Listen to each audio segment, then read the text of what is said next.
Welcome to Voice Daily Finance, the most important news personalized for you every day. Supported by Voice.com. After listening to today's news, you'll know. First $500 billion US-India trade deal locks in friendshoring, pivoting from Russian oil to counter China's influence. We'll analyse why this managed trade pact matters now and how its sticky tariffs could complicate the Fed's inflation fight. Second, US government becomes direct shareholder in Intel and U.S. steel, sparking fears of state-backed champions and political meddling. We'll explore how this shift to state-owned equity could distort market competition and introduce new corporate governance risks for investors. Third, Bitcoin plunges below $61,000, erasing all post-Trump election gains amid a severe liquidity crisis and record liquidations. Today, we'll take a closer look at the split on Wall Street over the crash and its implications for the Fed's monetary policy. The most unexpected news in the finance world today has to be this. India just agreed to a blockbuster $500 billion shopping spree for American goods. A while back, we broke down how Brussels and New Delhi were sketching a friendshoring roadmap. Today's announcement shifts that center of gravity to Washington. So the thing is, this isn't just about a big number. This deal is a crucial test case for a major US economic strategy known as friendshoring. As we've discussed before with the EU-India track, the idea is to move critical supply chains away from geopolitical rivals and into allied or friendly nations. The latest development is that Washington isn't just exploring this strategy, it's locking it in with concrete purchase targets and tariff math. The success or failure of this massive agreement with India will be a leading indicator of whether this strategy can actually work on a global scale, potentially triggering a huge shift in foreign investment and trade flows worldwide. That's the number at the center of a new interim trade framework between the United States and India. Over the next 5 years, India will purchase $500 billion in US oil, gas, aircraft, and advanced technology, including critical graphics processing units used for AI. The specific mention of GPUs is a huge clue. This is about more than just selling hardware. It's a strategic move to build an entire AI hardware ecosystem that is independent of China. We previously noted analysts were even tracking a friendly shoring index as Europe and India advance their talks. Today's GPU clause shows the project isn't just about tariffs and volumes, it's about planting hard tech capacity inside trusted blocks. By encouraging allies like India to build up their own AI infrastructure with US technology, Washington is aiming to fragment the global AI supply chain into allied tech blocks. This goes beyond simply restricting China. It's about actively building an alternative. And the price for this deal, the US is slashing tariffs on Indian goods from a punishing 50% all the way down to 18%. Continuing our last discussion about Indian sectors clawing back advantages in Europe, the situation here is different consumer categories like textiles and footwear still face that 18% wall in the US. Interestingly enough, a reduction to 18% isn't zero. This sticky tariff, especially on consumer goods like Indian textiles and footwear, will continue to add costs for American importers. Those costs are often passed on to US consumers. We warned a while back that Europe's carbon border adjustment mechanism could quietly re-add costs even as tariffs fall in the US case. It's more old school managed tariffs that can still complicate the Federal Reserve's last mile fight to bring down core inflation. So while the deal is a diplomatic win, it still bakes in some price pressure for the American public. What really brought this to a head was the next development. A huge part of that original tariff was a penalty imposed because India was buying Russian oil. We previously noted that those 50% tariffs were already pushing India to seek alternative partners. This agreement rewires that incentive through energy by tying market access to a pivot away from Moscow. Now, while this is a massive geopolitical win for the US, it comes with real economic costs for India. Shifting from heavily discounted Russian crude oil to more expensive US, and other sources will almost certainly increase India's energy import bill. This creates a major test for the Indian economy, how to balance this new strategic alignment with the very real risk of rising domestic inflation and a strain on its national budget. The key indicators to watch here will be India's inflation rate and its current account deficit. The US even stated it will monitor India's activity and could reinstate the tariffs if Russian oil imports resume an enforcement trigger that fits the managed trade playbook we've been tracking. This is a massive geopolitical pivot. While the Indian government is celebrating the deal, with its trade minister hailing access to what he calls a $30 trillion US market, the reaction at home is far from unified. India's opposition Congress Party is sounding the alarm, calling the pact a bombshell and a complete surrender of national interests, arguing it was concluded entirely on US terms. This kind of agreement, with specific purchase targets and managed tariff levels, is a classic example of what economists call managed trade. This isn't about pure free market principles.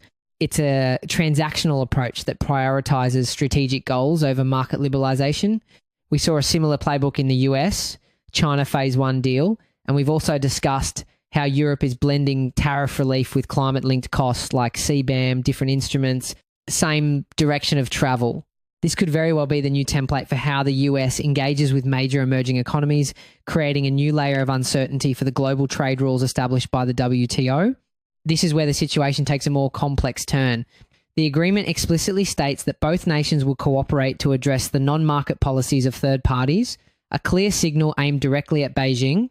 As we noted a while back, for China, the implication is direct. This is a politically driven effort to divert trade and investment to India. This isn't just about tariffs or trade volumes.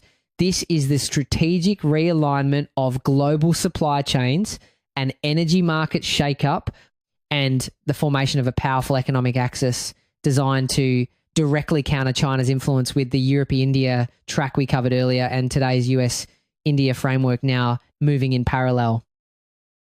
We were just talking about the US using massive trade deals to reshape global supply chains.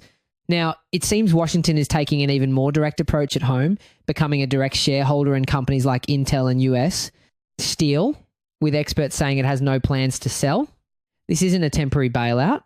The administration's portfolio of equity stakes has reached a scale unprecedented outside of economic crisis or wartime, with investments in at least 10 US companies. The stated goal is to reduce reliance on China for critical minerals and Taiwan for semiconductors. This decision brings both potential benefits and comes with inherent risks. While the goal is to build supply chain resilience, research suggests this strategy might just create protected but globally uncompetitive domestic players.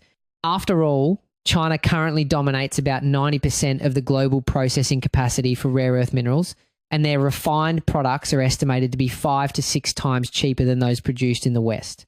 This means that even with government support, these new American champions could struggle to compete on price, potentially leading to permanently higher costs for all US manufacturing. As Commerce Secretary Howard Lutnick put it, President Donald Trump wants the American taxpayer to benefit when the government gives money to corporations. Now, get this, the idea actually has a name, the Lutnick Doctrine. It signals a permanent ideological shift in US industrial policy, normalizing direct state intervention.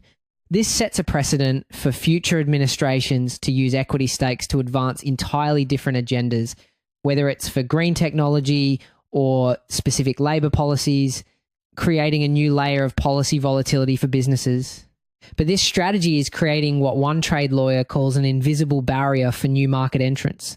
He asks, why would you ever want to enter a market that you know your chief competitor is backed by the US government? This is a very real concern, and it highlights what economists call the state-backed champion premium. You know, when the government invests in a company, its stock price often jumps, not necessarily because the company is more innovative, but because it has political backing. This distorts the market by channeling investment towards politically connected firms rather than the most efficient ones, which could hurt long-term economic dynamism. And the concerns go deeper. The White House has already intervened to stop US steel from halting production at its Granite City plant, raising fears of what one expert calls the worst-case scenario. Politicians directing major business decisions based on political factors, not the long-term health of the company. This kind of intervention introduces a novel corporate governance risk for US firms. In Europe, it's common for governments to hold what's called a golden share, which gives them veto power over major company decisions to protect national interests. The US government taking a similar stake in US steel is a significant shift. This uncertainty could increase the cost of capital for companies in strategic sectors, as investors may demand a higher return to compensate for the risk of political meddling. While some CEOs, like Citadel's Ken Griffin, have said privately that executives find this intervention incredibly distasteful, most are staying silent. One analyst noted that executives are likely worried about crossing the administration and being punished. After all, the government may not have formal voting rights in these companies, but as one critic warned, they do have a phone and they can pick up the phone and call. This isn't just about strategic investments. It's a fundamental shift where the government is becoming an open-ended business partner, setting a precedent that could reshape American capitalism. With reports that the Pentagon is now considering stakes in major defense contractors like Lockheed Martin, this portfolio of government-owned equity is only expected to grow. So what's next? Well, these open-ended equity stakes create a new kind of liability for the government. This establishes a too political to fail dynamic. If these chosen champions falter, there will be immense pressure for future taxpayer-funded bailouts, increasing long-term fiscal uncertainty. For those of us in China, this trend could have implications for our own industries, as it signals a more direct, state-led competitive approach from the US in key technology and manufacturing sectors. The main focal point to watch will be the performance gap between these state-backed firms and their competitors, as well as any further announcements of government equity stakes, especially from the Pentagon. This information is for informational purposes only and not investment advice. Market conditions are volatile and can change rapidly. Speaking of market distortions and new kinds of risk, the cryptocurrency world just experienced a shock of its own. Let's start with a single statistic that might just change your entire perspective on Bitcoin right now. It has just wiped out every single penny of its gains since the election of US President Donald Trump. The cryptocurrency that soared to an all-time high above $125,000 has now plunged below $61,000, erasing the historic rally that captivated markets. The reason for the collapse is a massive liquidity crisis. According to crypto data provider Kaiko, the market's ability to absorb trades without wild price swings has cratered. Market depth has fallen from over $8 million down to just $5 million. So why is this happening? Believe it or not, market depth is a key measure of a market's health. Think of it like a sponge's ability to soak up water. It represents the volume of buy and sell orders sitting near the current price. When market depth is high, the market can easily absorb large trades without the price moving much. But when it's low, like it is now, even medium-sized trades can cause huge, violent price swings. This is a classic signal of a fragile market structure. A research analyst at Kaiko puts it bluntly, reduced liquidity translates into sharper and more erratic price movements. It is the trend in liquidity that is truly concerning. This all comes after the largest crypto liquidation event in history, which one investment strategist at Morgan Stanley Wealth Management called the pin that popped the leverage bubble. But that's not the whole picture. The real turning point was the trigger for this cascade of liquidations. You see, the crypto market is now acting as a high-frequency barometer for geopolitical risk, especially concerning US-China relations. Because crypto markets are open 24/7 and full of global investors using leverage, they react almost instantly to big news. For instance, recent tariff announcements from the Trump administration triggered a sharp initial drop, which then led to a chain reaction of forced liquidations for over-leveraged traders. This is why some analysts are now watching crypto not just as an asset, but as an early warning signal for how global capital might react to geopolitical tensions, often front-running traditional stock markets. However, if you zoom out, you'll see the core conflict is now splitting Wall Street. Some analysts believe a bottom is near, with the head of research at CoinShares saying, I think a lot of investors are seeing this as actually an opportunity rather than running for the hills. He notes that heavy selling by so-called whales has started to slow. Whales, by the way, are simply addresses on the blockchain that hold a very large amount of Bitcoin. So they're often long-term, sophisticated investors. Watching them matters because their buying and selling activity, which is visible on-chain, provides a direct look into what the biggest players are doing, separate from the noise of fearful headlines.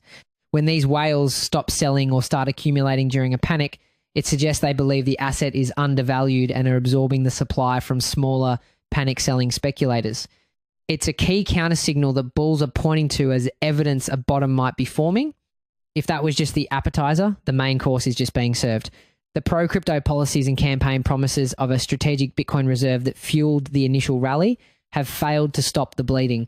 One strategist noted the reserve wasn't the big moment investors were hoping for.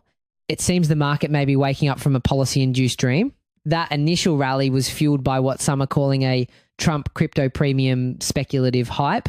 that priced in the most optimistic outcomes from these pro-crypto policies. But now reality is setting in. The strategic reserve, for example, was created from already seized assets and didn't involve the government actively buying Bitcoin on the open market.